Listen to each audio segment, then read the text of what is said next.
E trisht ndahet nga jeta regjizori i njohur shqiptar. Këtë të mërkur është ndar nga jeta në moshën 81 vjeç, regjizori, aktori dhe skenaristi i njohur shqiptar Leka Bungo.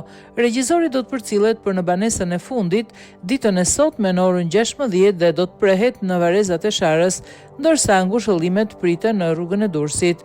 Leka Bungo ka qenë një nga emrat më të rëndësishëm të skenës në Shqipëri si regjizor, skenarist dhe aktor, duke i lënë vendit një trashëgimni të larmishme artistike në fushën e humorit dhe skenës shqiptare.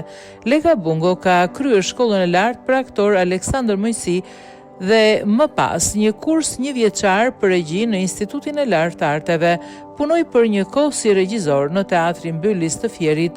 Në fund të viteve 80 u emërua regjizor në Estradën e Shtetit, në të cilën vuri në skenë disa shfaqje ku prekon problemet të mprehta sociale të kohës dhe ku satira përbënte elementin më të theksuar.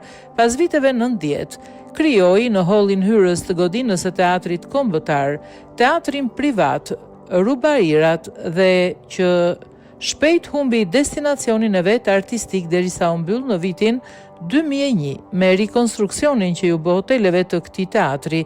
Pas vitit 2002 emigroi në Shtetet e Bashkuara të Amerikës. Përveç punës si regjizor dhe aktor, ka shkruar dhe disa drama dhe skenar filmash, ndërto dramën Pabesia si dhe skenarët Pas fasadës, Gjuetia e fundit e të tjerë. Në filmin e vitit 1990, Një djalë dhe një vajzë, ai luajti rolin e Bardhylit, ishte autori skenarëve për disa filma artistik. Në vitin 2021, Leka Bungo u zgjodh kryetari bordi drejtues të Radio-Televizionit Shqiptar, detyrë që mbajti deri 2 muaj parandarjes nga jeta. Disa nga veprat e tij. Në vitin 1966, O shëtim në Bregdet. Në vitin 1980, Pabesia dram. 1985, Tre njerëz me guna. Në vitin 1988, Mirela. 1990, Një djalë dhe një vajzë, roli Bardhyli, babai Artanit. 1991, Gjuetia e fundit. 1992, Pas fasadës.